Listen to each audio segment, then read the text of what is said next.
તો અહીંયા રોજ બનાવીને ખાઈ શકાય એવું બનાવીશું મૂળાનું શાક। આ મૂળાનું શાક તમે અહીંયા માત્ર 2 જ મૂળાથી બનાવી શકો છો। આશરે 2 વ્યક્તિ આરામથી ખાઈ શકે છે। કુકરમાં આપણે મૂળાનું શાક બનાવીશું। જો તમે આવી રીતે મૂળાનું શાક બનાવશો તો બહુ સરસ બનશે। સૌથી પહેલાં મૂળાને આપણે પાણીમાં વોશ કરીશું, કારણ કે મૂળા હોય એમાં ધૂળ હોય જ। તો અહીંયા તમે જોઈ શકો છો પાણીમાં ધૂળ છે જ। હવે આ મૂળાને આપણે એક બાજુ લઈ લઈએ અને મૂળાને સમારી લેવાના છે। તો મૂળાને સવારમાં માટે સૌથી પહેલાં આપણે એક મોટી ટ્રે લઈએ અને ટ્રેની અંદર મૂળાના છે પાંદડાવાળો ભાગ હોય એને આપણે આવી રીતે લેવાનો છે। ઓકે, અને એ પછી અહીંયા આ જે ભાગ હોય મૂળાનો નીચેનો જે કાંદાનો ભાગ આપણે કહીએ છીએ, મૂળાના કાંદા સ્પેશિયલી, એને પણ આવી રીતે સાઈડ પર લેવાના છે। તો અહીંયા આપણે સરસ મજાનું આ મૂળાનું શાક બનાવવાનું છે। હવે મૂળાને સમારી લઈએ। જ્યારે પણ સિઝનમાં તમને મૂળા મળતા હોય ત્યારે અચૂક તમારે ઉપયોગ કરવાનો। આપણે એકદમ પતલા પતલા ઝીણા ઝીણા સમારી લેવાના મૂળાને ચપ્પાની મદદથી। તો તમે અહીંયા જોઈ શકો છો એકદમ સરસ ફટાફટ તમારા જે મૂળા હોય એ સમારાઈ રહ્યા છે। આમ તો આપણે બધા મૂળાનું શાક બનાવીએ જ છીએ, પરંતુ જો તમે આવી રીતે બનાવશો ને તો વધારે ટેસ્ટી લાગશે, સ્વાદિષ્ટ લાગશે, ખાવામાં મજા આવશે અને સૌ કોઈને ભાવશે। અને સાથે મૂળાના રેશા હોય, જ્યારે મૂળાના રેશા આપણે ખાઈએ ત્યારે ક્યારેક આવતા હોય છે, એ પણ નહીં આવે। તો ફટાફટ આ શાક બની પણ જાય છે।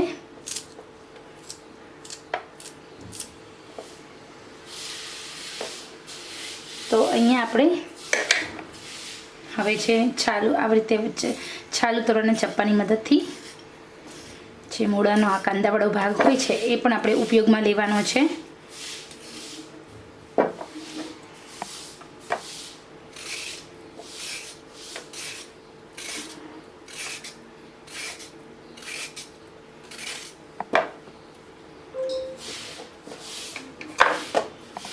અને એને પણ આપણે સમારી લેવાનો।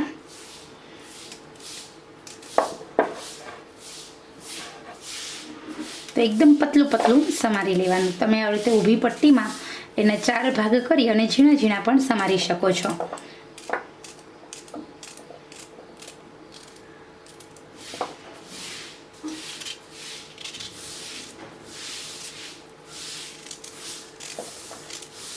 તો આ મૂળાનું શાક તમે રોજ બનાવીને ખાઈ શકાય એવું હોય છે, બહુ સરસ લાગશે।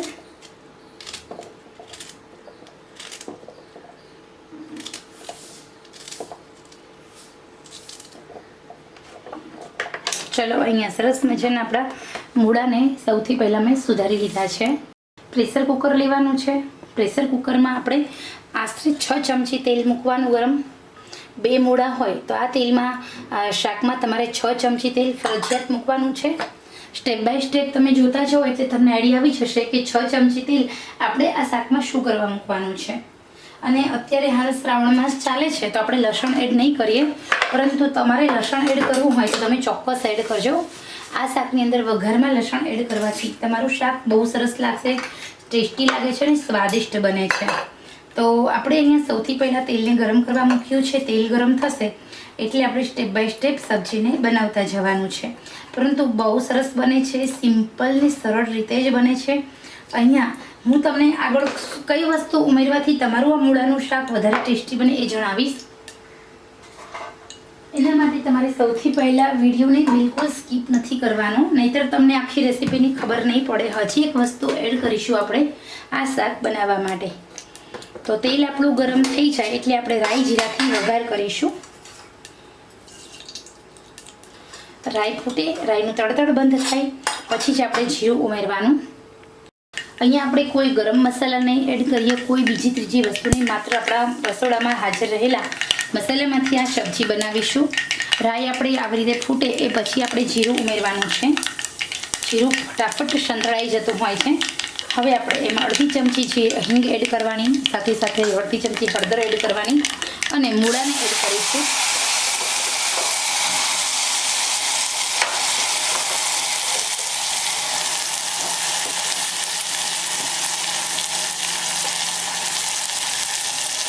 તો અહીંયા સૌથી પહેલાં હળદર ઉમેર્યા પછી આપણે એડ કરીશું નમક। નમક બહુ ઓછું એડ કરવાનું, નહીંતર તમારું આ શાક ખારું લાગશે। તો કાશ્મીરી મરચું 1/2 ચમચી અને 1/2 ચમચી રેશમ પટ્ટો એવી રીતે મેં મરચું ઉમેર્યું છે। સાથે ધાણા જીરાને બદલે હું થોડું કાચું જીરું ઉમેરી દઉં છું અને ટામેટાં એડ કરું છું. અને પછી આ ટામેટું અત્યારે આપણે એડ કરી જ દેવાનું. કુકરમાં છે કે કઢાઈ હોય તો તમે ટામેટાને થોડું મોડું એડ કરશો.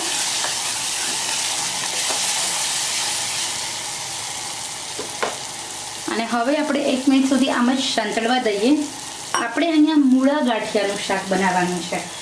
ચણાના લોટવાળું શાક તો તમે સૌ કોઈ ખાધું છે, પરંતુ મૂળા અને ગાંઠિયાનું શાક તમે નહીં ખાધું હોય તો હવે ગાંઠિયા એડ કરવાના છે. કે નમક પહેલેથી ઓછું એડ કરવાનું, ગાંઠિયામાં નમકનો ભાગ હોય છે.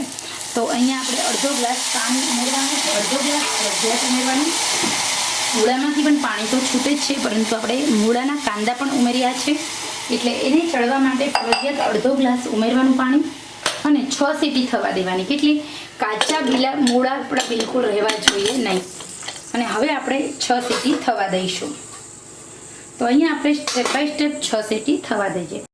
તો હવે અહીંયા આપણે 6 સીટી થવા દીધી છે. એની રીતે જ આપણે કુકરને ઠંડુ થવા દેવાનું. ચેક કરવાનું અંદર એર નથી ને હોય તો થોડી નીકળી જશે. ઓકે, હવે આપણે કુકરને ઓપન કરવાનું છે. તો એનું લીડ ઓપન કરીએ તો અહીંયા થોડું તમને પાણીનો ભાગ દેખાય છે, તો એ હશે જ. તો અહીંયા આપણે કુકરનો જે ગેસ છે બંધ છે. હવે આપણે ગેસને ચાલુ કરીશું. અને અહીંયા તમારે ચણાનો લોટ ઉમેરવો હોય ને તો ચણાનો લોટ પણ ઉમેરી શકો છો. સેવ ઉમેરવી હોય તો સેવ પણ ઉમેરી શકો છો. ગાંઠિયા ઉમેરવા હોય તો ગાંઠિયા પણ ઉમેરી શકો છો. પરંતુ ચણાનો લોટ એડ કરો તો મોણ દીધા વગરનો કોરો એમ જ એડ કરવાનો અને પાણીમાં ચણાના લોટને 2 થી 3 મિનિટ માટે ચડવા દેવાનો. ગાંઠિયા એડ કરો છો તો માત્ર 1 જ મિનિટ ચડવા દેવાના છે. અને સેવ એડ કરો તો ગેસ બંધ કરવાનો અને પછી તમારે એડ કરવાની છે સેવ. સેવ એકદમ ઝીણી હોય છે તો ગાંઠિયા ઉમેરી આપણે હલાવી લેવાનું છે. અહીંયા આપણું એકદમ સરસ મજાનું ટેસ્ટી મૂળા ગાંઠિયાનું શાક બનીને રેડી છે. ખરેખર તમે એકવાર આ શાક ખાશો તો ખાતા જ રહી જશો. નાના મોટા સૌ કોઈને ભાવે એવું આ શાક બનીને રેડી છે. તો અહીંયા ખરેખર મિત્રો તમને આ રેસીપી પસંદ આવે તો મૂળાનું શાક એકદમ સિમ્પલ સરળ રોજ બનાવીને ખાઈ શકાય એવું છે. તો ખરેખર આપ સૌને આ નવી જ શાકની રેસીપી પસંદ આવી હોય તો લાઇક શેર સબસ્ક્રાઈબ દિલથી કરશો.